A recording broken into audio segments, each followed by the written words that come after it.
Hey, what's up, y'all? Y'all know my slogan. I don't know it all, but I know what I've been through. Now, HoneyKomb Brazy has been booked for a gun charge and serving time in Limestone Correctional Center, as some of you may or may not know.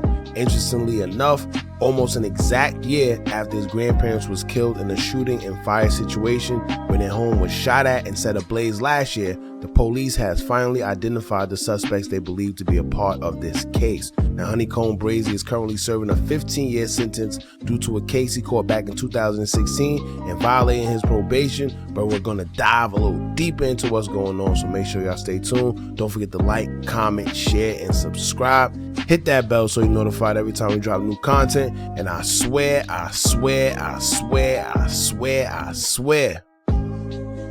it's lit here. So join one of the latest games on YouTube so you can stay updated with some of the realest content. Now let's get straight into it. Now before we do, man, shout out to the subscribers, everybody that subscribed to the Hookah Anonymous page, man. Also, if you're not doing so already, go to the official Hookah Anonymous Instagram at Hookah Anonymous _. There we got a few things that we could talk about that we can't talk about on YouTube, because you know we don't want to get terminated, whatever the case may be. So make sure y'all go head over there and follow. And once again, shout out to all the subscribers, man. Shout out to D. She actually brought this whole situation to my attention, because I did know about the HoneyKomb Brazy, you know, the killing of his grandparents and everything, but I never really followed it up until now, right? So we're gonna dive deep because it's a little sketchy.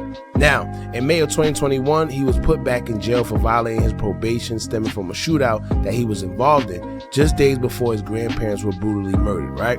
And real quick, for the people who may not be familiar with what happened to his grandparents, on February 17, 2021, HoneyKomb Brazy's grandparents Layla and Tony Lewis's mobile home was shot at and set on fire. His grandparents died in the fire, and some are saying that the whole situation was based on retaliation due to that same shootout HoneyKomb Brazy had just days before. Now, rest in peace to his grandparents, because if this is in fact true, then these older people lost their lives at the hand of something that they had nothing to do with, man. Just a casualty in their grandson's street issues, and it's messed up. However, during the probation hearing, the DA brought up 15 videos from social media showing HoneyKomb Brazy flashing drugs and or guns. His attorneys argued that those were just props for music videos, but the judge wasn't hearing that, so his probation was revoked, and he has since been back to prison to finish his 15-year sentence for being a felon in possession of a gun back in 2016.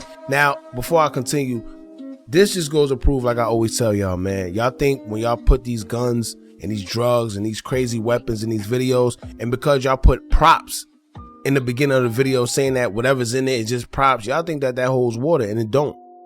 It don't. Time after time, we see these artists being held on weapons charges because of what they put in social media and in these videos and lives, and they just continue to do the same thing because I don't know who or what told them that it was okay to put guns and weapons in the videos as long as you put that they're props in the beginning. But however, it's invalid. It's not working in court, and time after time these guys are being grabbed up because of it. So it's just visual evidence, so y'all making the police job easier, right? Now, back to Brazy. He only served 18 months of his 15-year sentence before he was released on probation, which would be God's gift to anybody, right? But HoneyKomb Brazy, he blew it. And sidebar, I would be a little more sympathetic about this situation. However, I've seen pictures personally and videos of HoneyKomb Brazy purposely flashing guns foolishly for no reason while he was on probation, right? I even try to make excuses for him and say, well, maybe it's because his ops was on his head, so he had to do what he had to do. You know, sometimes a lot of dudes feel they rather get caught with it than without it. All right, so if you have it, now I mean, you're doing what you got to do, you staying low key and just protecting yourself, then it's understandable because you got ops. But that wasn't the case at all. This man was literally recording himself on Instagram Live and videos, smoking, flashing guns, dissing ops, making threats, all while being on probation. All right, make it make sense, man. But anyway, here's where it gets interesting. Fast forward to about 2 days ago, February 18th, where 4 people have been charged for the shooting and fire that killed HoneyKomb Brazy's grandparents. That name is just crazy. But anyway, a little sidebar, like I always tell y'all, watch out for the numbers as well, right? Gematria. I don't know if by any coincidence, but his grandparents was murdered February 17th, 2021, and coincidentally, Almost an exact year later, on February 18th, 2022, they charged 4 people for the murders of the 2 grandparents, right? Now, y'all can take that for what it's worth. All I'm saying is pay attention. I pick up on little things like that all the time. But anyway, Darren Didi Jamark Southall, who is 39 years old, who was also labeled a drug kingpin in a separate case, is amongst the other 3 suspects charged in this case. Now, Darren pleaded guilty in November to running a $24 million drug empire in Mobile, Alabama. Now, the other 3 suspects include Terrence Watkins, Jamarcus Chambers, and a 3rd suspect who had not been apprehended yet, so his information haven't been released yet. All right, they all been charged for the murder, death of Brazy's grandparents, and several counts of shooting into an occupied dwelling. Now, the part that gets me is this, right? HoneyKomb Brazy took to social media during a tribute for his grandparents, and he said that he pleaded them to move out of Mobile, Alabama, so they wouldn't be caught up in his ish. But that's like a coward move, man. These are old people that got nothing to do with what's going on. And, you know, if they've been there for a long time, anybody that know older people, they love being where they been at for the longest. They'll be in a house, an apartment, or wherever for 30, 40, 50 years because that's where they're comfortable at. That's where they know. That's where they first came. So it's understandable that they didn't want to move. However, he should have moved a little more smarter. Or if he felt it was that crazy, he should have forced them to move somewhere.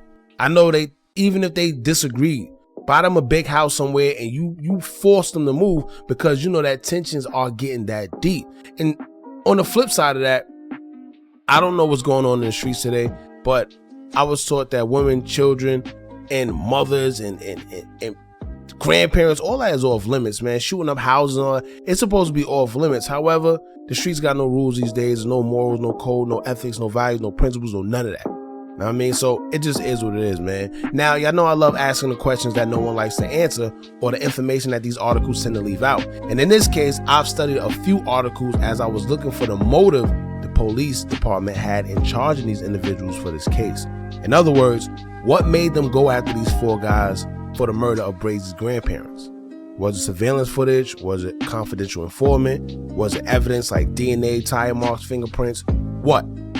And that's what these articles love doing. They don't put everything out there. I don't know why, but I think we deserve to know the motive of why these guys was charged. If y'all gonna tell us all this, that these guys did this, they did that, you should at least tell us why they was charged or why they are, you know, in custody. What made y'all go after them? Because right now it's looking a little suspect. And follow me, y'all. I'm gonna say this. I'm not pointing no fingers at Brazy or anything or anybody, but I do find it a little strange that shortly after he was apprehended and put back in jail to serve his 15-year sentence, it comes out that these 4 guys are the suspects charged in the murder of his grandparents. Now, once again, these are my own thoughts. Disclaimer, you know, y'all can take it for what it's worth. It ain't a fact, just a little bit of observation from doing a little research. And I'm gonna also shout out D, once again, a loyal subscriber, because she also brought it to my attention as well. So clearly it isn't just me with these thoughts, but 15 years is a long time and some people ain't fit to be, you know, doing that time. However, these are just a group of guys that are the suspects right now, man. So y'all let me know how y'all feel about this. How y'all feel about the guys being caught? Do y'all think somebody's talking? How do y'all think they even found that these guys are the suspects in this case after a year later? You know, let me know how y'all feel about this, man. Don't forget to like, comment, share, and subscribe. Hit that bell so you're notified every time we drop new content. And remember, as long as you keep on watching, I'm going to keep on dropping. And I'm out.